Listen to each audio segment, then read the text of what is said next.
Let's start today. So it's my pleasure to welcome Matt Kunz from Princeton.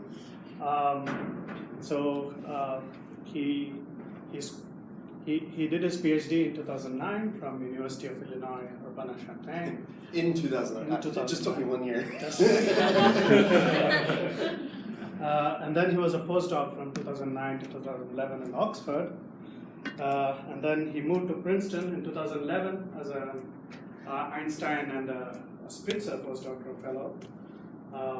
And from 2015, he's a assistant professor there at Princeton.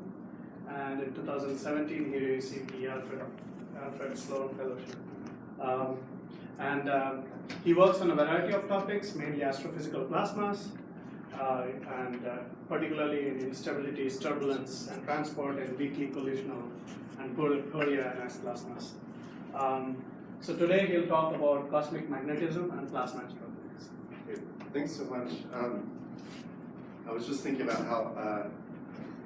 I was talking to a friend last night, and she said there are a lot of seminars here. So I was thinking about that. I think it's an airline motto. It's like, we know you have a choice of seminar to attend, and so we appreciate that you chose this one.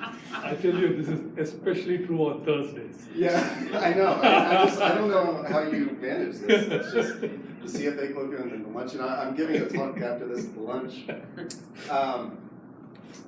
Right. So the first half of this talk consists of things that I have been curious about for a while, and talking with some collaborators who I'll mention. The latter half is actual progress on thoughts, and that progress is due to this PhD student who's graduating this year, who's in the plasma program. If you don't know, astrophysics at Princeton is split into two halves, astronomy and plasma. Half of me is in plasma, which means I get to supervise great plasma students and convert them to astronomers once they realize that fusion is just not the... You know that Spitzer is responsible for that. Right, yeah, exactly. So there's a legacy there. Right. So as far as the subtitle goes, he's not one of my little friends. This refers to some plasma microphysics that I'll get to. Great. So I don't usually give outlines in my talks. I just like to jump right in, but I think one's warranted in this case because there's a lot of prerequisite material that I'll go through. So let me just, yeah. I need to work this clicker better. All right. So let me tell you what I'm going to tell you, and then I'm going to tell you why it warrants an outline. So I'm just going to begin by talking about cosmic magnetism, particularly in the context of the intracluster medium of galaxy clusters, and a motivation for something called the turbulent dynamo, why we think we need it. There we go. Provide a primer on turbulent dynamo theory and simulations, what we know about it so far, and then specify some issues that have to do with applying these really well understood theories and simulations to the intracluster medium, which is what I'm going to focus on. This is, maybe I'll just use my finger. That'll culminate with some statement that kinetic plasma physics matters, and it'll end with something, unless of course it mostly doesn't, which is a question that I'll address. And like I said, one reason for doing this outline is so you can see where this is going, because I know a lot of you aren't plasma physicists. I've tried to make this talk self-contained, so whatever physics you need to learn to understand the results, I'll try to go through. Please ask questions if anything isn't clear. I aim for this to be pedagogical. So, like I said, the first half is not necessarily results as pertain to Dynamo, but sort of material that you need to understand the results. Right, so I said I would start with galaxy clusters. If you don't know, galaxy clusters are the largest gravitationally bound objects in the universe, something like 10 to the 14 to the 10 to the 15 solar masses in about a megaparsec volume. There's galaxies and dark matter and blah, blah, blah, blah, blah, blah, blah. So here's the good stuff. So 14% of that is in the form of a thermal X-ray emitting plasma with temperatures in this range about 1 to 10 keV, depending on whether it's a cool core cluster or a non-relaxed cluster. And then a wide range of number densities depending on where you are in the cluster. If you go to the cluster core, approaching the central dominant galaxy in the cluster, the number densities are start to approach sort of ISM densities. And then all the way out in the outskirts, it falls off. In the context of this talk, these numbers are important because if we focus on, say, the innermost 200 kiloparsecs of a cluster, and we ask, what magnetic field strength does it take to magnetize a cluster? In other words, if I wanted a gyro radius of a particle to be this big, so 1/100th of the inner cool core, the magnetic field required for this is just 10 to the minus 18 Gauss. Right? So this is just ridiculously small. If you know what the plasma beta parameter is, beta is like 10 to the 20, 22, something like that. So it's, the majority of this talk will be about how even a weak magnetic field, something that's incredibly small, probably smaller than Planck constraints on primordial fields, means that the ICM gas is magnetized, and that's really important. Nowadays, that's the Larmor orbit with a microgauss. Anyone can see that? Yeah. Right. So if each one of those is 1,000 times zoom, right? That's the size of Larmor orbit nowadays. So the question in the context of this research is how you go from a plasma where it's perfectly happy, like a lot of the early universe dynamo models that produce early cosmic fields, they kind of stop once the magnetic field is, or once the plasma is magnetized. So the question is, how do you go from 10 to the minus 18 Gauss to a microgauss in some sort of finite cosmological time? I give you some numbers here, which are fun numbers. So this is the ion Larmor scale at, say, 1 keV. If the magnetic field is 10 to the minus 18 Gauss, that's just a kiloparsec, which is comparable to the collisional mean-free path in the ICM. So it's, it doesn't take much to make rho I small. And the ion Larmor frequency at this magnetic field strength is about an inverse million years. So it's still short cosmologically, even at such a small magnetic field strength. And then the question is how you get, or why indeed you get from here to a microgauss where omega I is something like an inverse minute and rho I is something like a nanoparsec. So you have this huge scale separation. I'm sure. Yeah. We know that the intracluster medium has a metallicity of a third solar, so we know that it must have been processed through galaxies, and in fact, the standard cosmological model predicts that. And so if it went through galaxies, we know that galaxies have these magnetic fields, so why do we need to worry about the... So if it's enriched with heavy elements, it could be enriched with a magnetic field from galaxies. Mm-hmm. Right, so then... why is that a concern? So I suppose that brings up two issues. One is, of course, diffusing that magnetic field throughout the ICM, if it indeed is diffused throughout the ICM. Another one is just the sustenance of that field. So it'll,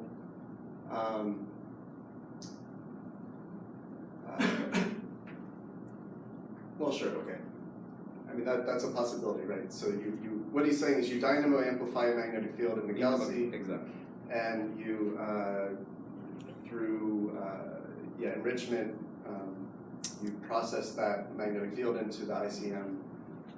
And given that the only really good evidence of cluster magnetic fields comes from Faraday rotation in radio halos, which are quite central, right? You could just process that out.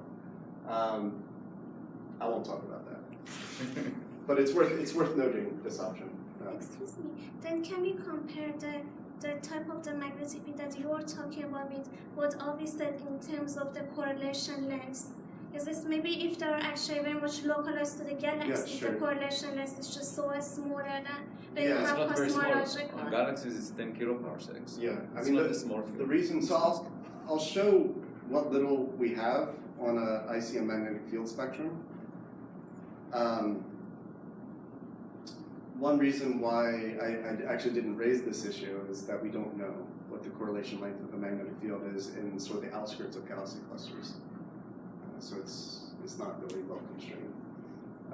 Like I said, I'll show what little we know. So for those of you who don't usually talk in terms of plasma betas, this is plasma beta is the gas pressure divided by the magnetic pressure. And nowadays in a cluster is something like 100 to 1,000. In the ICM, or in the ISM, beta is like one-ish for comparison. We know the ICM is turbulent, so either from indirect constraints or upper limits from reflection gradient spectroscopy, stuff from X-rays, or in this case from Maria Zhurevleva, basically making arguments about density fluctuations that are inferred from Bremsstrahlung emission in clusters and converting them into turbulent velocities, or directly from Hitomi, at least before it died. And we know that the turbulent velocities in clusters are subthermal, something like Mach number of 0.1 or 0.2. I think the title of this paper that presented this result alluded to that actually being a low number. This is the quiescent. I think it's not a coincidence, and maybe this touches back on Avi's remark, that if you compute the Alfvén speed, so if you go 50 kiloparsecs and the number density is there in the Perseus cluster, and you say, suppose magnetic field strength is 10 microgauss, which is typical for field strengths inferred from Faraday rotation maps in cores of a variety of clusters, the Alfvén speed is 154. So it's not horribly off from the actual turbulent velocity, which at least suggests that there's some connection between the strength of the magnetic field and the turbulence which is observed in the galaxy clusters. I don't think this is a coincidence. So in that case, notwithstanding Avi's remark, I think it's natural to attribute the intracluster magnetic field to fluctuation dynamo. The idea is that you take a weak seed magnetic field with zero net flux, you subject it to random velocity shears, which we know are in the ICM, and it leads on the average to the growth in the magnetic field to ultimately dynamical strengths. So this is just a little illustration of the process, that you take some kind of field loop and you subject it to stirring and compression, or stretching and compression. This is the induction equation in a low Mach number plasma. It just says that the magnetic field strength in the fluid element evolves if there is some kind of rate of strain which is oriented along the magnetic field direction so it can be stretched. And this is just a cartoon from Zeldovich's work showing that this kind of fluctuation dynamo is called a fluctuation dynamo or turbulent dynamo. Works in 3D if you have some kind of smooth, chaotic velocity field, which is what we think we have in the ICM. Of course, fluctuation dynamo, turbulent dynamo depends on the material properties of the host plasma. That's what a lot of this talk will be about. If we just treat the ICM as a fluid, the first thing that you want to ask is how viscous is it? So this is characterized by Reynolds number, which can be phrased in terms of a sonic Mach number, which we think is something like 0.1, 0.2, or maybe 0.3 in most of the outskirts. And then a ratio of some sort of scale that you're interested in. In a galaxy cluster, a typical scale is the thermal pressure scale plate, which is something like 100 kilometers per second. Divided by the mean free path, kilometers per second. Kiloparsecs, divided by the mean free path, which is something like 1 to 10 kiloparsecs, depending on where you are in the cluster. So this number, Reynolds number, is something like 1 to 100. So it's a very viscous plasma from the standpoint of just Spitzer viscosity. If you assume some Kolmogorov arguments for sort of what the scale, what the viscous scale is, this is how it goes with Reynolds number, and knowing Kolmogorov scalings, you can say something about the rate of strain of those turbulent motions at the viscous scale, and this is what it is. Right. Yeah. Should you use the mean free path or the gyro radius? Right. For calculating the viscosity? Yeah, so that, so what, I'll get to that. Okay. What he's alluding to is that, something I'll get to, which is that it's not adequate to talk about the ICM in terms of a scalar Reynolds number, and certain viscosities are different in certain directions, which is something I'll get to. but at least just from the standpoint of pure MHD, this says that the viscous scale eddies are the fastest. And so if you're concerned with how you can dynamo amplify a magnetic field, it would be good to know where the viscous scale is, because those eddies are the ones that are fastest. They have the fastest rate of strain, and that rate of strain is responsible for stretching the magnetic field. So it sets sort of a typical time scale for dynamo amplification. Another important parameter is this magnetic Prandtl number, which is ratio of viscosity to resistivity. I'll show you why it's important in a second. But basically, if you have any hot diffuse plasma, it doesn't even need to be that hot. The Prandtl number is enormous, right? So things like liquid metal and laboratory experience have low Prandtl number, but a vast majority of astrophysical plasmas have very, very high Prandtl number just because of this steep dependence with temperature. So these two numbers motivate the sort of picture of dynamo where this is like a spectra, so this is energy versus wave number, and you've got some sort of forcing scale where you're injecting turbulent energy, and there may or may not be some kind of inertial range where that turbulence cascades down to smaller scales. Like I said, it's important to know where this viscous scale is because these eddies right here are the fastest ones. And if the Prandtl number is large, you've got this resistive scale way down here. So it's like some fraction of a nanoparsec in a cluster is the resistive scale if you just adopt Kolmogorov arguments and you pretend it's a fluid. So there's this very wide scale separation. And the way that dynamo theory goes in this case, which I'll mention in the next slide, is that these really fast eddies right here stretch the magnetic field, and you get a pileup of magnetic energy down here at the resistive scale, and I'll show you how that emerges. Right. So that's the general scheme. By now, this is, some would argue, a solved problem. So high Prandtl number, MHD, dynamo. So Alex Schicken did a lot of work on this as part of his thesis and a little bit thereafter at UCLA with Steve Kelly. And what you generally find is because the flow is very viscous, so the flow has sort of large scales associated with it, but because the magnetic Reynolds number is so large, or alternatively the resistive scale is very small, the magnetic field gets organized into these folds where going from here to here to here to here has a magnetic field that's just being folded across itself on the resistive scale, but the correlation length of these folds is comparable to the viscous scale. So you have these very folded structures. And it's somewhat intuitively obvious, like suppose you had a very, very viscous cup of coffee and you poured some very, very viscous milk into it, and then you took a toothpick and you just kind of went like this. It would take these sinews and it'll just, they will, what I mean by viscous is pretend they're not mixing very well, and you'll have these very, these white folds in your coffee cup, and that's exactly what's going on here. It's just effective stretching of the magnetic field in a chaotic flow. Because of this, you have very strong magnetic fields here, where the curvature is really weak in the field lines, and weak magnetic fields where the magnetic field curves upon itself. And this is something I'll come back to. So a little bit more background about this MHD dynamo, which is pretty well understood. We know that there's a so-called kinematic phase, and the idea there is that the magnetic field starts so weak that it exerts no Lorentz force, no appreciable Lorentz force on the plasma, and so you could subject it to whatever violence you want to subject it to, and it has to take it without feeding back.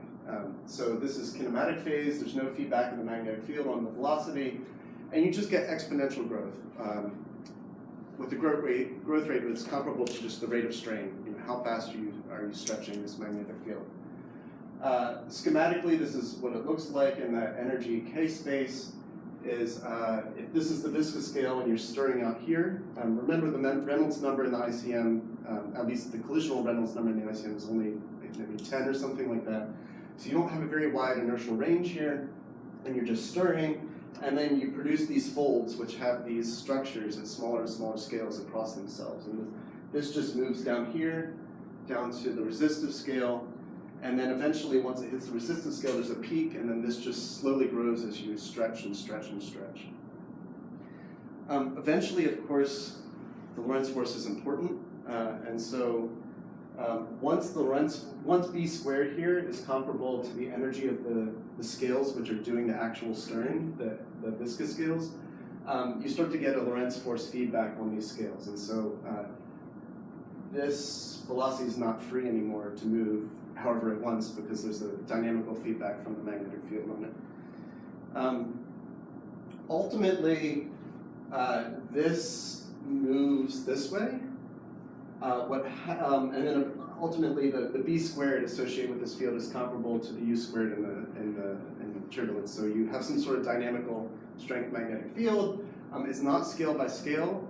The reason why I didn't actually fill in this diagram for this phase is that there's still some debate about how to take these small scale fields and promote them into large scale fields, which is something I'll come to in the next slide. But this is just the generic picture of a fluid dynamo and a turbulent system like the ICM. So there's some issues with this. One is something that Ramesh already touched on.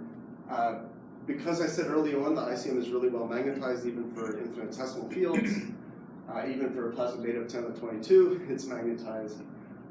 This actually implies that viscous transport is anisotropic. And what I mean by that is that if suppose I had two fluid elements along a field line, and those fluid elements are composed of particles which are gyrating around the magnetic field, and these two can easily communicate via particle-particle collisions, because these particles can just stream a mean-free path along the field, but because the Larmor radii are so small of these particles, it's very hard for this particle to traverse a mean-free path perpendicular to the field, right? So this thing is not really talking to this.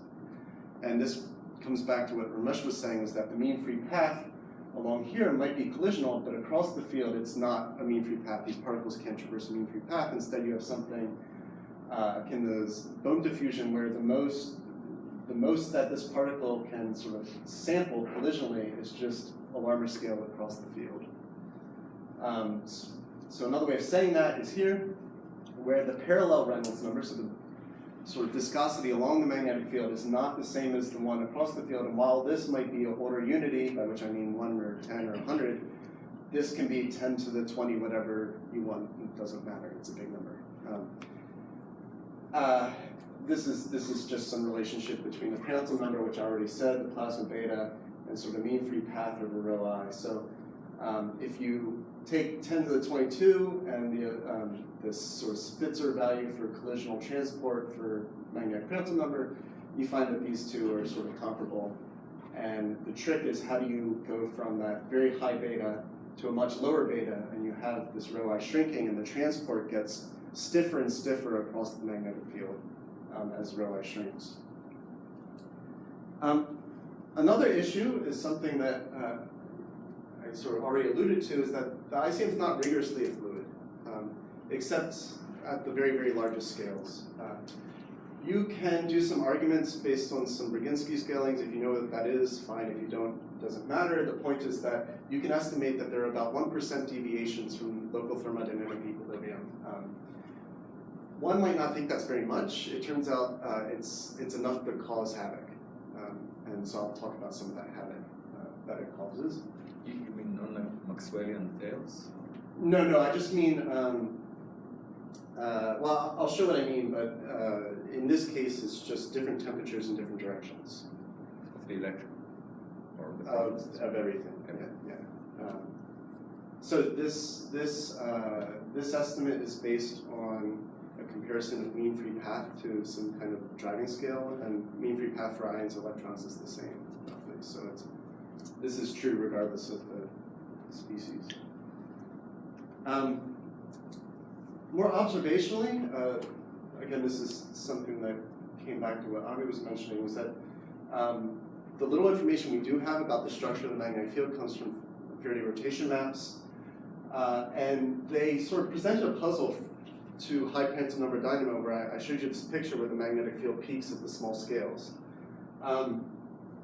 There's still some debate about this, but There's been a few analyses of magnetic field fluctuations in the ICM since then, and they all seem to find, they all seem to infer a magnetic field which peaks with its energy spectrum peaking somewhere around the mean free path. So it's not at resistive scales, which are way down here, which would be unresolved. There's a definite turnover.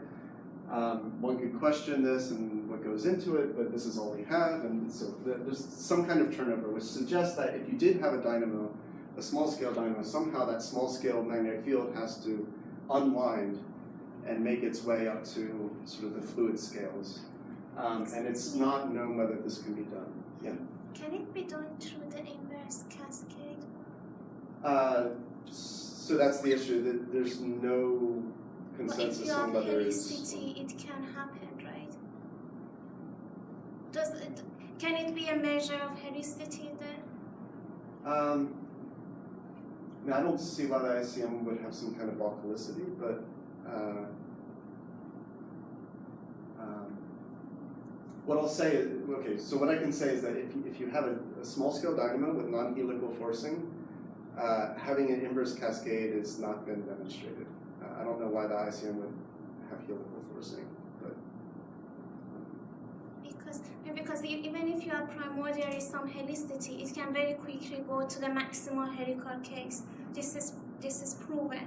And then as soon as you get to that, it's already saturated. And you can keep it all the way to... Maybe I'm missing something.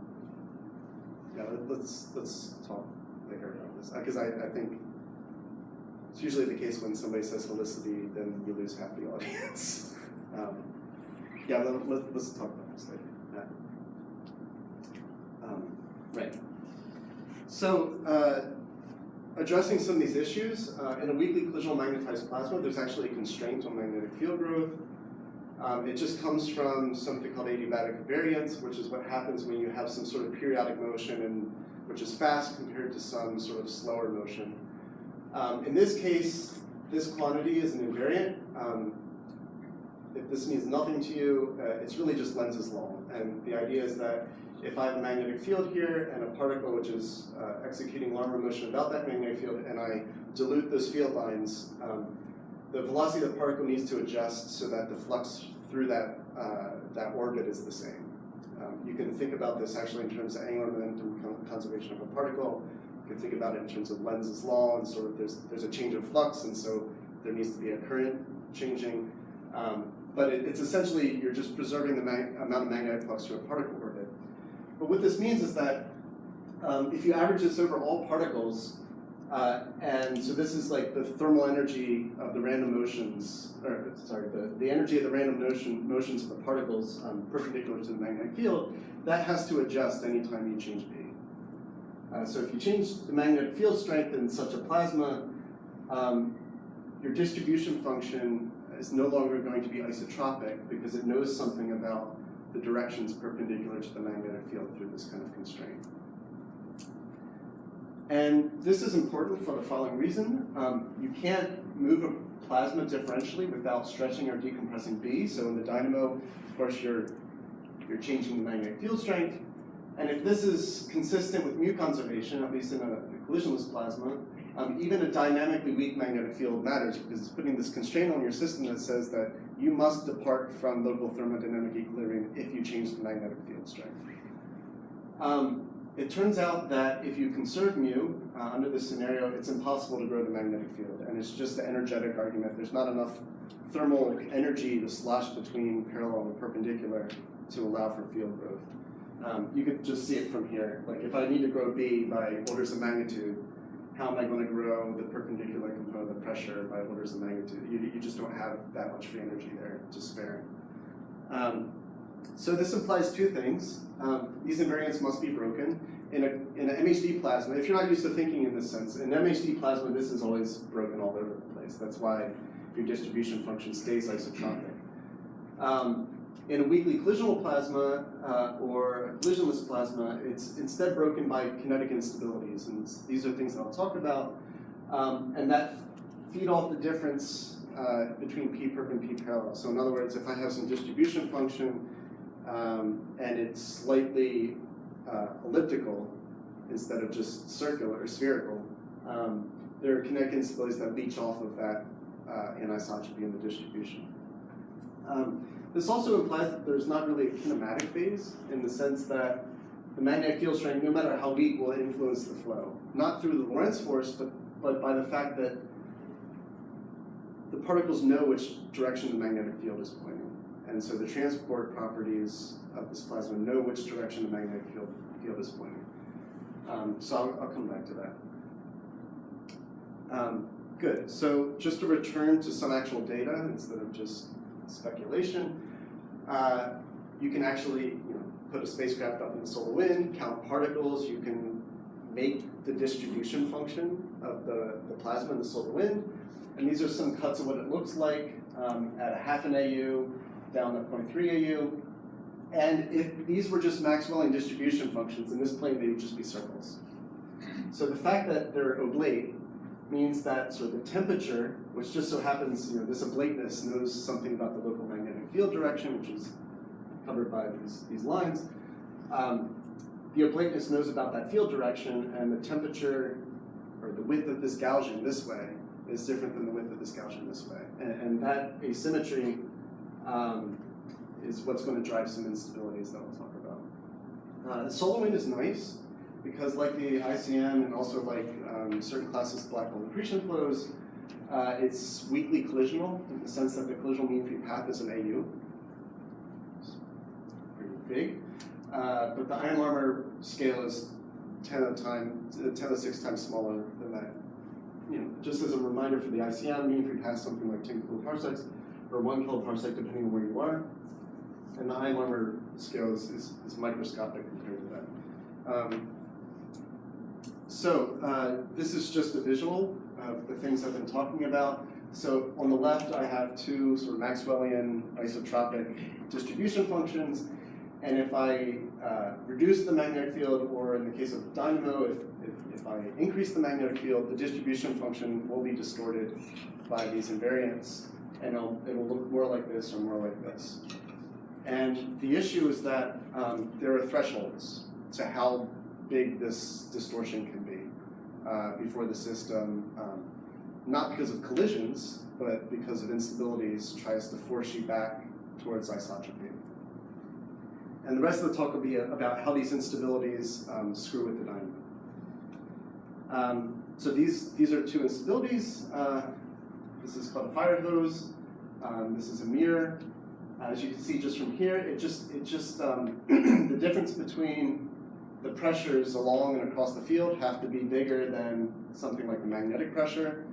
But remember, when the plasma beta is really, really high, this is a very small number. So going back to an early slide, I said you can estimate this to be something like 1% of the total pressure. But this, in present clusters, this is about 1% of the total gas pressure. So it takes very little. It's even worse at higher beta.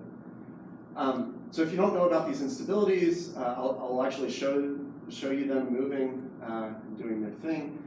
In the meantime, this is just an Alfvén wave that has negative tension, effectively. Like you try to take the magnetic field line and bend it, and there's so much parallel pressure, this is bigger, that it just blows the kink out in the field. And it's called a fire hose because if you actually do this with the fire hose, it just flops. If you take a fire hose and you crank up the water pressure, and there's a certain amount of tension in that fire hose, but if you just crank up the water pressure, it'll eventually just flop like this.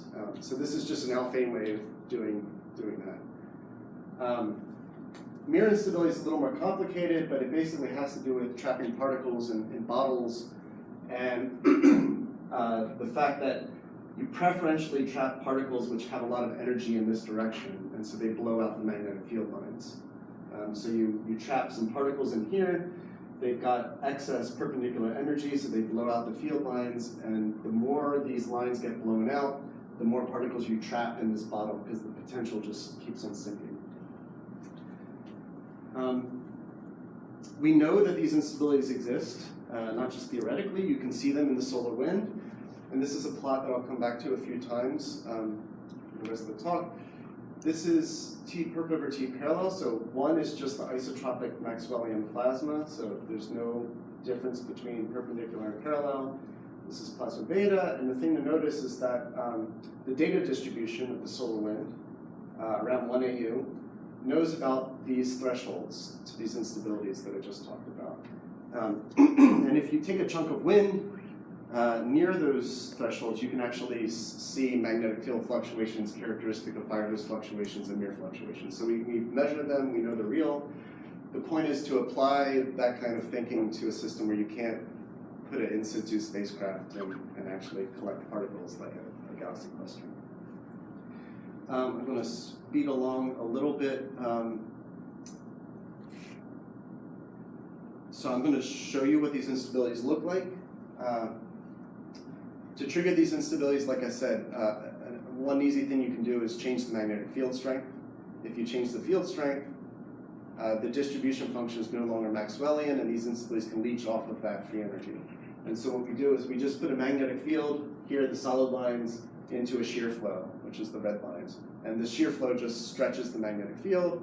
The distribution function is no longer Maxwellian, and you'll see instabilities just go crazy. You also see particles, which give you a feeling for the size of the Larmor scale.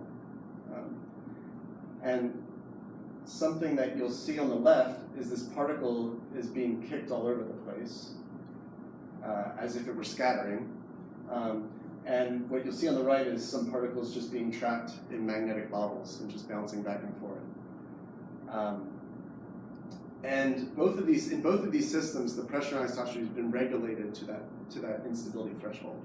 So these instabilities are very, another way of saying this is these instabilities are very good at maintaining the plasma near local thermodynamic equilibrium, either by scattering particles, like on the left, and breaking adiabatic variance, or cooling them in mirrors. And so this has been worked out both analytically and then using simulations.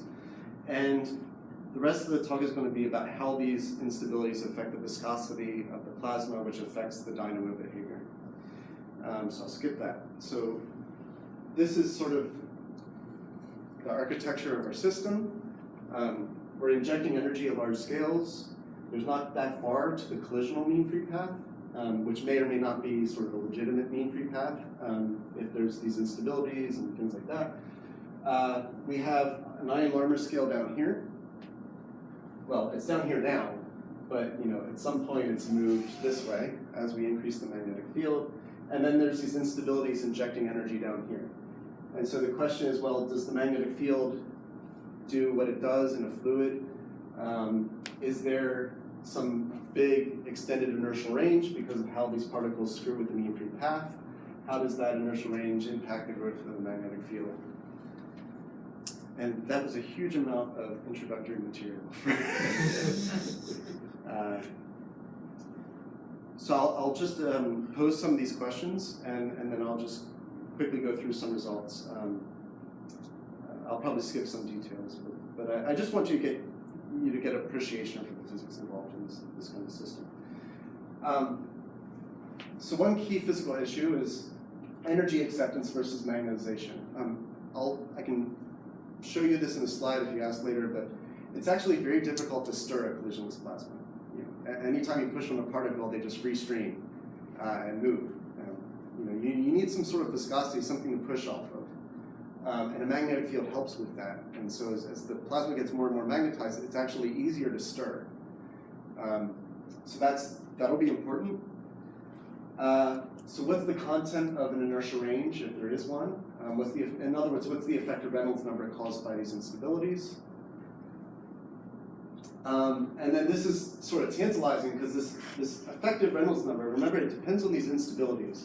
And those instabilities know about the plasma beta. So if you have a viscosity that knows about the plasma beta, you basically have time rate of change of the field. It's proportional to the shear, which is stretching it. And that goes like the effective Reynolds number to the 1/2. Now, if this knows about the magnetic field strength, you potentially have explosive growth. Because the idea is that the larger the field gets, the larger this rate of strain can get. and so the whole system can just run away. So there's some ideas worked out for that. I'll skip that. All right, so we solved this issue. Well, we didn't solve this. Like I said, you do what you want, or you do what you can when you can't do what you want to do. So it turns out setting up this problem numerically and solving is very complicated, it's very expensive. I'll just tell you what we did, which is take this particle and cell code, which has fluid electrons and kinetic ions, set up a 3D box which has zero net flux magnetic field at the largest scales, and just stir. And we just start with some time-correlated incompressible force. It's not helical, and it's subsonic. And this is sort of what the box looks like. We're injecting energy at large scale at some lower Mach number. There's a factor of 16 to the initial Larmor scale, and a factor of 32 down to the grid. So it's a 512 cube box. This is already really expensive, because what's going to happen is that as you increase the field, this is going to shrink. And that's dangerous numerically when your most important scale is shrinking. So here's a visual of the dynamo. There's a few things that you can see. If you've got good eyes, you'll see all the fine scale structure, which is due to microscale instabilities. If you take off your glasses, you'll see folds. So there's aspects of this which at large scale look like high Princeton number dynamo with these big folds, but aspects that are clearly different due to these very, very small microscale instabilities. You can see it a little better on this movie, in which the magnetic field has been normalized to its instantaneous RMS, so you can see more of the structure. So there's clearly sort of folded structures, but you have all these small scale instabilities living on top of this folded structure. And since I'm shorter on time than I planned, I'll just mention now that all this small scale stuff is what's going to cause the system to behave sort of like a fluid, because the particles, if you're a particle going like this, you have no idea which direction the field is pointing. So this just shows that initially, when you start stretching the field, you do have sort of adiabatic evolution. So this is a measure of the anisotropy and the pressure. Just to remind you, if you increase the magnetic field strength, this should go positive. And so this is the initial distribution, and in fact, when you start stretching in one correlation time, the distribution function, it moves up this way along the adiabatic line. So you increase B, you bias the pressure of the plasma to go up this line, but then these instabilities kick in and they push you off the line. They start scattering particles, just like collisions do, and it knocks you off of that adiabatic line, and eventually it'll keep you down here near isotropy. We actually see magnetic mirrors in the field lines, so you can see like a bubble right here, and sort of a bubble right here, where the magnetic field is really strong at the corners of the field. And you can also see them in the spectra, but I'm short on time, so I'm going to skip that. Are you sure for the distribution function of particles? Yeah. No. It's at least for the ions, we so follow. It could be non-Maxwellian. Yeah. Well, it's certain. We do develop the non-Maxwellian tail later in the simulation. The most important thing, as far as these instabilities are concerned, is that you have a Maxwellian in two different directions. That the temperatures are different in two different directions. Excuse me, if you start decreasing the magnetic field, is there any recursive force that again brings you to the isotropy case? Because you just talk about the fact that P, So transverse increase. I'll show you that. All right. Yeah, so fire hose will kick in and limit that side. There was one other simulation of plasma dynamo, which, if you can't read this is a time of 0.4 turnover time, so they didn't run very long. But even then, in their case, I really like this picture because you can see these field lines, and they're color-coded by the pressure isotropy. So this region is mirror unstable, and you can see these little wiggle mirrors. Really like that. At even higher resolution, so I think this is 1,000 cubed. Early on in the evolution, you can really see, these are all mirror instabilities that you can see. This sort of fine graininess is all these mirror instabilities near Larmor scales. So just, there's a lot of information on on the subsequent slides here, but I'll just try to hit the key bits. One is that, so this is versus time. The magnetic field grows pretty fast early on, and this is just growth of these instabilities. But once they settle in, you just have a nice exponential phase for a long time, which haven't been seen before. Sort of disappointingly, it looks just like an MHD plasma. Like here's a nice kinematic phase with a nice gentle exponential growth of the magnetic field, even though the system is technically collisionless. And then the other thing that we measured here is just a way to quantify the fact that the magnetic field gets oriented into these folds, where the structure along themselves here has a much smaller wave number than the structure across itself. So they're very long, but they bend sharply. So I'm going to just go through some of these details quickly. Like I said, So very briefly, Matt, yeah. Is that kind of consistent with the Goldreich-Schroeder picture? No, not at all. Okay. Yeah. Are you going to talk about that? No, because it turns out it's not at all relevant in this case because there's no strong guide field. And so the anisotropy is not imposed by something about the guide field elongating the eddies. The anisotropy is imposed by the fact that you've taken a magnetic field and because of the forcing, you've just taken it and bent it like this. It's you can think of it like a passive scalar that I'm just going like this with. So this addresses what she was asking, which is throughout this exponential growth phase, the pressure anisotropy knows about these thresholds. So here's a Faraday threshold, here's the mirror threshold. In a collisionless plasma, there's no reason, a priori why the heart of this distribution should be following these lines, but they do, just like they do on the solar wind. On this side, you see that you don't really go very far this way, and it just happens that this instability is just a lot faster than this one, so it's much better at regulating this side than it is this side. Yeah, so this is fun. So on the left is a high magnetic Princeton number MHD dynamo, a slice from it, and on the right is the kinetic one, and if you just take off your glasses, they look pretty much the same at large scales. This is, fully collisional, where the viscosity is large. Here, the viscosity was not imposed. I didn't say I'm going to do a viscous simulation. It's just this is the natural state of a high beta collisionless plasma. Is just to produce an effective viscosity, which is large.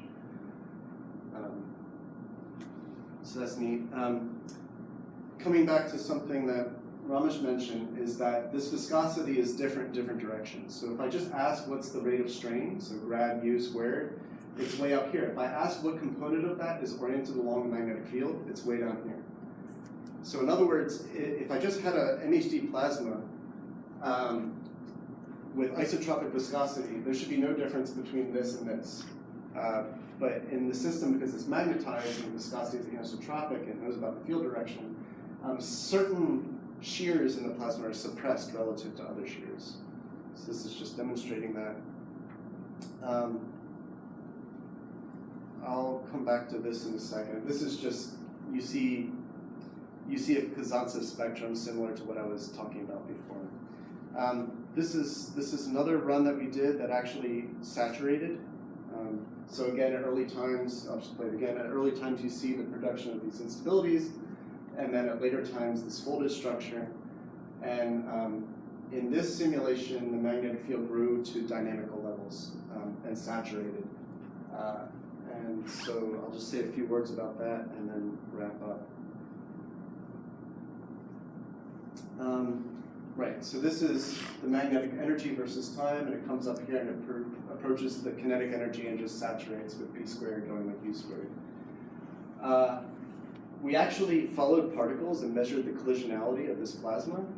And at late times, the collisionality, I mean, this doesn't mean something to you, but what I can say is that this collisionality is exactly what it has to be to keep the pressure anisotropy along this line. So it's like the microscale instabilities, they adjust how they're scattering particles to keep the system right at this marginal stability threshold like you see in the solar wind. So that's nice. And then the only thing I want you to take away from this is that at late times, so this purple line is the magnetic spectrum. Remember I said it peaks down here near the resistive scales. But if you notice, in going from this time to a much later time, that peak has moved to the left. And it's something that you don't see in high Prandtl number MHD flows, this sort of migration of the peak scale to larger scales, unless it's helical, right? This might have to do with something that I can talk about, but I'm out of time. But it has to do with basically the viscosity being anisotropic, and it's allowing some motions to unwrap the field and let it get to larger scales.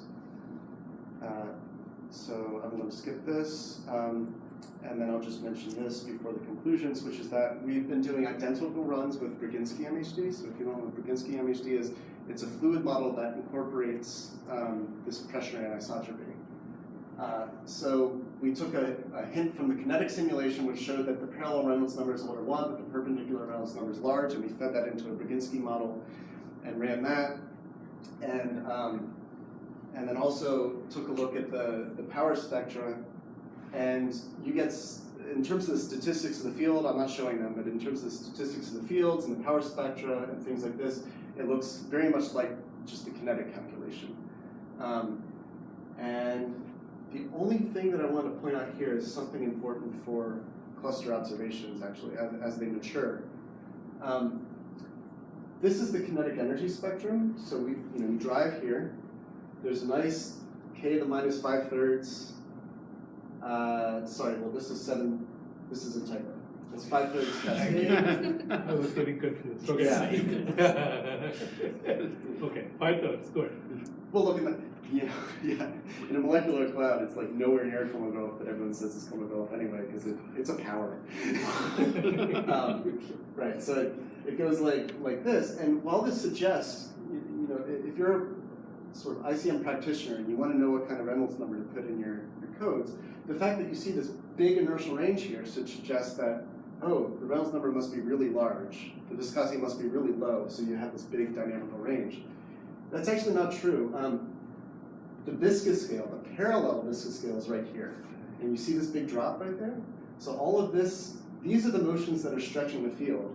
These are just Alfvén waves, just traveling along the magnetic field lines. So, if you were to observe a cluster in the future and you see some power spectrum of velocity fluctuations, just because there's an inertial range doesn't mean that those are all the motions, right? Doesn't mean that the viscosity is low. It means that a certain component of the viscosity is low, but there might be another component which is really large. And in the context of Dynamo, it's that component which stretches the field. This stuff plays no role in amplifying the magnetic field. And this guy would cut off at the perpendicular viscosity scale? At rho I. At rho I. Yeah. Okay. Yeah. Okay, so just takeaways since it's the end. Turbulent dynamo works in the collisionless plasma. That seems like just very basic, but it's actually a non-trivial statement. This hadn't been demonstrated before. There was only one other paper that showed that the dynamo can work. We showed that it can actually amplify the magnetic field to dynamically important strengths and diagnose some of the features of that dynamo. Of course, it needs help from these little friends, kinetic instabilities. In many respects, this collisionless magnetized plasmas behave as if they were weakly collisional magnetized fluids with anisotropic viscosity and a large Prandtl number. I also found this in the context of kinetic MRI simulations of accretion disk turbulence. So it seems a very generic thing in high beta weakly collisional plasmas. This is because at high beta, these instabilities are easily triggered, and they scatter particles and they limit departures from local thermodynamic equilibrium. In effect, these wave-particle interactions supplant particle-particle interactions. So it's still, there's a mean free path, it's just not set by particle-particle interactions. I just said this, if the Kolmogorov velocity spectrum is eventually observed in the ICM with their wide inertial range, this doesn't imply small viscosity, only that one part of the viscosity is large, or small.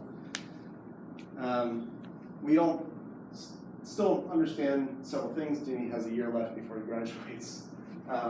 So we haven't yet to figure out how the effective collisionality we measure in the simulation actually scales with things. Like that comes back to this explosive question. If the collisionality scales with the magnetic field strength in some way, you could have explosive growth where basically your rate of strain can keep on increasing as the collisionality changes.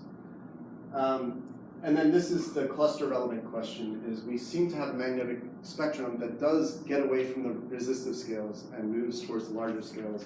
So there must be some kind of unwrapping of these folds at late times. Malishkin and Kolzrud had this idea that, at least in Brzezinski, the velocity that's responsible for unwrapping these folds and making large scale fields is not viscously suppressed in Brzezinski, but it is in the isotropic viscosity. So that might be what's going on here. But it's interesting from the standpoint of rotation maps and galaxy clusters and seeing a magnetic spectrum that peaks at large scales. And you don't get this from just treating the ICM like a viscous fluid. So that's all. Thank you.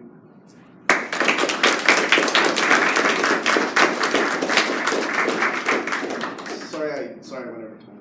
Okay. Questions?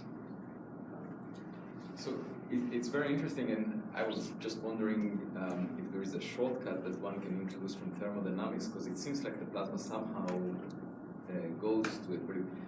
But a related question is, can you calculate the transport or the coefficient for thermal equilibration between electrons and ions? Is it faster than Spitzer? So I don't know. So the way these simulations were affordable is by having the electrons being a massless isothermal fluid.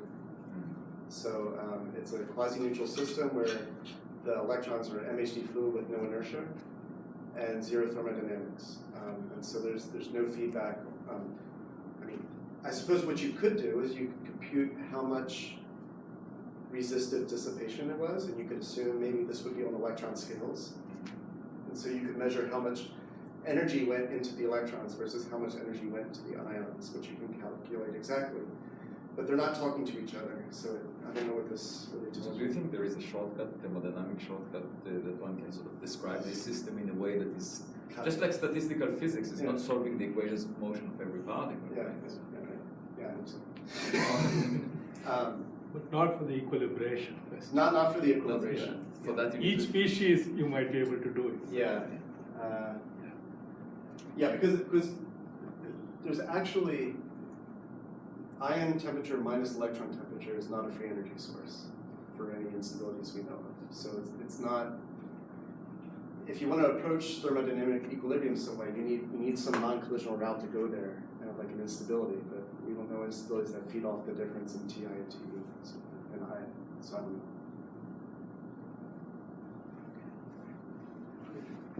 Very good. I was wondering, as part of your PIC simulation, you must be also looking at density fluctuations, spectra. Yeah. What do they look like? Right. So there's actually, well, it's ITC, so I can say something about computation. So if you go to really high beta, density fluctuations in a high beta plasma, subsonic high beta plasma, are usually very small. And it's a PIC code, so what you run into is Poisson shot noise in this particle code. And so if you're at a beta of 10 to the 6 and you're stirring with low Mach, the density fluctuations that are in the code are sitting right in the shot noise. Yeah, but I was thinking of the saturated state. But yeah, so right, in the saturated state, you see density fluctuations at large scales, and then it seems like they're viscously damped around this parallel scale. So you do see some density fluctuations at large scale, and then they fall off. We don't really make anything of this because I don't know if it's just PIC noise issues, where things are just being smoothed out. But what are you wondering about? I'm really looking at what's happening near Ri, rho I, and whether there's anything that leaks further. Yeah. Because there is some very interesting data on the ISM and on electron density fluctutions, and we seem to need some extra power beyond rho I, and I was just wondering if your pick can. You mean from pulsar data? Yeah, this is 21 actually seconds. more like galactic center scattering, but yeah. Yeah, so But that's pulsars as well. it's Yes. a bit of a different system, but so mirror instability does inject density fluctuations. So in a mirror, you can picture these as just magnetic bubbles, and you trap a bunch of gas in here. So if you look at a movie of the simulation of the density, you'll see these sort of density balls, just pressure balanced structures just roaming around the box. Yeah, I have nothing to say about spectra. So it's all interesting. I was wondering if someone were interested in other aspects of the intercluster medium or ISM as a fluid. Would you do pretty well with MHD, or would you find where would you find a difference in some place that you should pay attention to So, microphysics? So I've talked to John Zeeman about this a bunch before. What I can say is based on these simulations, based on sort of MRI simulations and kinetics, and based on some other things, I think sort of the zeroth order that one should do is have a magnetic field, have a viscosity which knows about that field direction, and actually, these instabilities, they effectively are limiting the viscosity. So when you compute the viscosity, there's a coefficient. If that coefficient gets too big, you go unstable to these instabilities. And so what those instabilities do is effectively limit this viscosity. So you can actually just limit this viscosity by hand in the code. So you calculate whatever it is from Spitzer, and if this certain term gets too big or too small, you just limit it, you just cut it off. And that seems to be what these instabilities do. Another thing that these instabilities do, which I said nothing about, but is of relevance in the ICM, is try to conduct heat through this. Right, so if this is something like 10 or 100 rho I, you're going to get some particles stuck in here. So there's an impact on conduction. So Ramesh had also worked on this with Lorenzo Cerrone. I forgot who else was involved with that, but there are actually electron instabilities which can also interfere with conduction. So I think in terms of the dynamics, like not the thermodynamics, but in terms of the dynamics, I think the least you can do right now is have some kind of Radinsky viscosity, anisotropic viscosity, which is limited so that this term doesn't excite instabilities that would actually be there. That's just my take. Okay, let's thank Matt.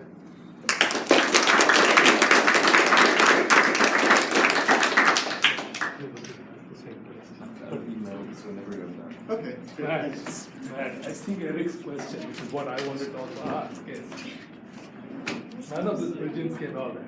Can we just do ideal MHD, isotropic temperatures, and just go, what's wrong with that? Because then I'll be out of a job. Because that's all we can do. It's like your first side, we do what we can do, even though we would like to do something else. It's not that hard to code up. So. It's not that hard, really. That's great stuff, It's wonderful. Thank you. So you're going to do it at the level of full kinetics for electrons at some point? Yeah, so, When computers become bigger. So there are some small scale experiments here. I think that goes in there. There's some small scale experiments that one can do. Basically, you take a magnetic fold and you just subject it to a linear shear flow, which is like goes back to Zeldovich calculations. Right. And you can do this in